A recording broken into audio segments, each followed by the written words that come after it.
Southern borders. Joining us, Congressman Adam Schiff of Burbank. He's the ranking member of the House Intelligence Committee. Welcome back, sir. Good to see you. Thank you. So I understand this morning you are touring an immigrant detention center in Fullerton. It was reported this week the Trump administration has updated deportation forms that give immigrant parents two options: leave voluntarily with their children or leave their kids behind in the U.S. What are your thoughts on that? It's completely unacceptable. That's not reflective of the values of this country. And I think what we're seeing is a response to the American people, that they're appalled at what's being done in their name, and we demand a stop to it. I'm going, as you mentioned, to a facility today to see what the conditions are like. But let's face it, no matter what those conditions are like, those kids need their parents. And we're going to stay on this until every single child is reunited with their parent. Can you tell me why it's taking so long? I can only imagine that the administration completely bungled this. It was like the Muslim ban, which when they implemented, they had no idea how they were going to do it. We had that mass confusion in the airports.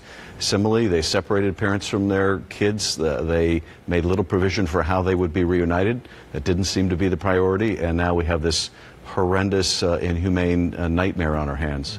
And there was some word this morning about DNA testing being done to reunite them, and that there was a fear by critics that these kids could be followed by the U.S. government for years to come. With that, do you know anything about that? I have a lot of concerns about this, and we're trying to find out more information. Is this an effort really to reunite parent and child? Is this an effort instead to track these kids over time?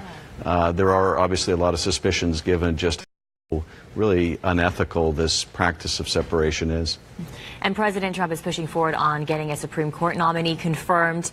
It was reported he's looking at people who are in their 40s and 50s to try to have a long-lasting impact on that. There's also been talk about trying to block that process. Where do you stand on that? Well, this list of nominees that he announced or potential nominees he announced during the campaign were chosen to overturn Roe v. Wade. So that would make them, in my estimation, all disqualified if that's the criteria in which they were chosen. I think we need to make sure that the public, as Mitch McConnell changed the rules, has a chance to weigh in before this appointment. So I would urge the senators to reject anyone until we have the midterms and let the voters decide what kind of Senate ought to be confirming the next justice, since this will be a decision that will affect a generation. The Senate Intelligence Committee issued its final report on whether Russia tried to meddle in our 2016 election. It confirmed what the U.S. Intelligence Committee community has been saying forever. Yes, they did. It differed from your committee's report, the House committee report. Why? It only differed from the Republicans on our committee. The minority Democrats made exactly the same findings as the bipartisan Senate Intelligence Committee. And sadly, only our majority in our committee has decided that party is more important than country. They're going to ignore evidence. They're going to do and say whatever is in the best interest of the president from their party. That's a real disservice. The intelligence agencies, the special counsel through his indictment, the bipartisan Senate report, our own findings on the Democratic side, all unanimous. The only outlier is this rump group of Republicans on the House Intel Committee. And the report came the same day we saw Republican senators with Kremlin officials in Russia discussing the upcoming face-to-face meeting between Putin and Trump. What are your thoughts about how the president should confront, different issues like our election, Syria, for example? Well, I'm deeply concerned that he's going to capitulate again to Putin, either by agreeing to get out of Syria and basically make this Russia's sphere of influence and betray some of the people that have fought and died by our side, like the Kurds. But I'm also concerned that he is going to sugarcoat or ignore Russia's intervention in our democracy. Either not raise the issue or raise it in the form he last did with Putin, which is, did you do it, Vladimir? Well, if you say you didn't, then I'll take your word for it, rather than the word of our own intelligence agencies.